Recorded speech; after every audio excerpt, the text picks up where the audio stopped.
Hey guys, Steve's Record Box. Back with you today. Not on camera right now, and that's okay. Nobody needs to see my ugly mug all the time, so just starting out today on a little short video to show you and talk a little bit about some of the odd stuff that I picked up along the way during my time in record store business and as a wholesale buyer for a record distributor. Just starting out here, showing you a little bit of my stereo setup that I've had for a long time. The turntable's the newest edition, but it's the same vintage era. I ended up with all Sony equipment, not by design necessarily, but I still love it. And background music today is from John Mayall, A Sense of Place. So hope you enjoy a little bit of that background vibe going on there. So as a record buyer and as a store manager in a record store, the record labels commonly during the mid to latter 70s, early 80s would load you up with not only promotional album copies, but also little items that that went along with some of their promotional attempts. So the first thing that I'm going to show you today is a collection of pins, or some people call them pin backs, that were all promotional tools for various bands and artists and so forth, along with the albums and the promos that would give the buyers to listen to and then decide if you're going to buy something. So I'm going to pan down here and we'll talk a little bit about the pin backs that I've gotten over the years, and then we'll get on to some other stuff. So, professional video making here, as you can tell. So here's a number of items that I thought were pretty cool and I ended up keeping along over the years. Some of them are bands that are obviously recognizable, like the Beatles up in the top right corner there. Real nice MoFi pin promotion for Abbey Road. And you'll also see a couple other Beatles items there. Those happen to be Beatles ties, like ties around your neck, tags that came with Beatles ties. And I have a couple of Beatles ties that I treasure, along with the Ogner Rats button, which obviously, if you're looking at this backwards, would be Ringo Starr. So there you have it. And then, as you can read through some of these obvious ones, U2, there's Santana, a couple nice Santana pins. And Santana, by the way, is my numero uno. But then bands that, didn't really make it big time, that they were trying to push. Ask me about Andy V, or ask me about my Vollenweider. Andreas Vollenweider was a German electric harp player. Really cool stuff. Sort of new agey in some ways, but some sort of jazz vibes in there too. Good music. And then some other noticeable ones there. There's some Nazareth pins, Santanas, and Police, Zenyatta Mondatta, some Eric Clapton, and then some odd stuff like the green button down in the lower center, Gentlemen After Dark.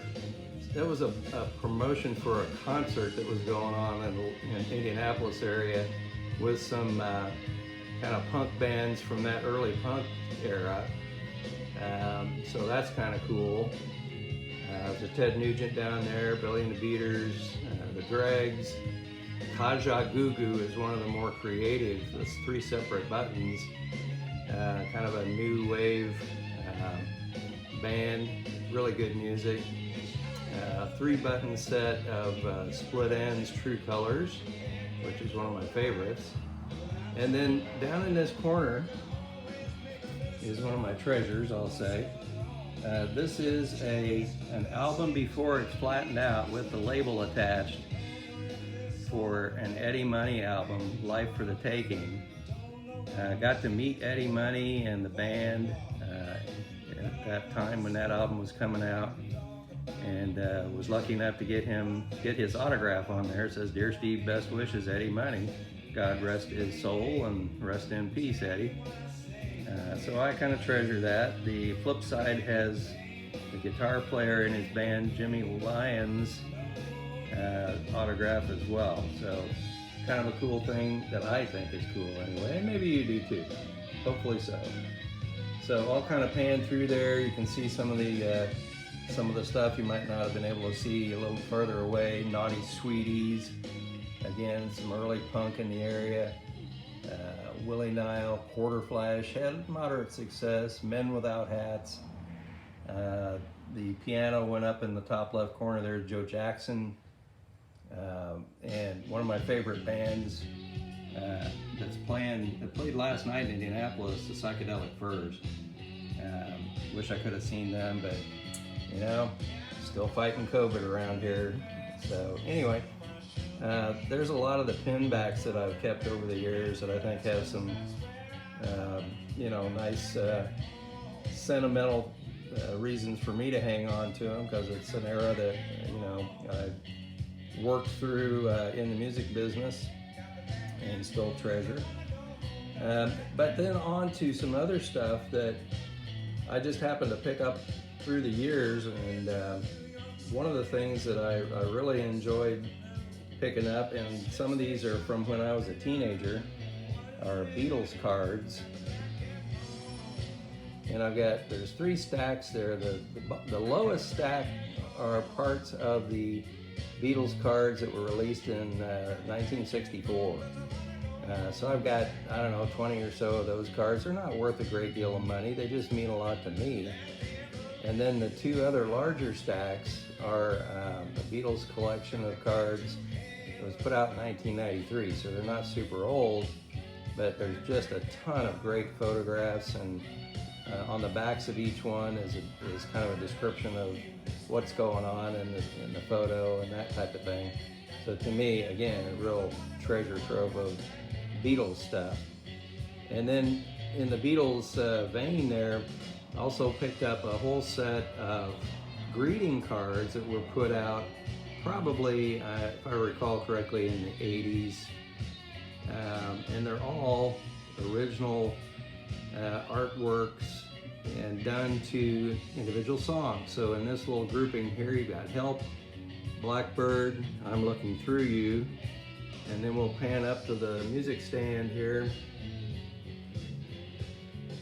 And there's Drive My Car, When I'm 64, Everybody's Got Something to Hide, Hello, Goodbye, and Fixing a Hole.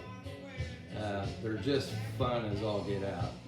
The artwork is really reminiscent in some cases of the Yellow Submarine work that was done. A lot of different artists input their touch on what these songs meant visually to them, and they all have little sayings on the inside that are part of the lyrics of the song. So I thought that would just be a fun thing to look at briefly. And that's all I had in this video today. If any of you out there have other little odd music trinkets and memorabilia that you'd like to share, feel free to do so. I'd love to see them, and I love your comments. So for today, we're gonna rock out with John Mayall and just end it at that point. Again, please like, share, and subscribe. Would love to just keep continuing to do this. No monetizing of this channel through your like, sharing, or subscribing. This is just me doing it for fun. So anyway, have a great day. Talk to you soon.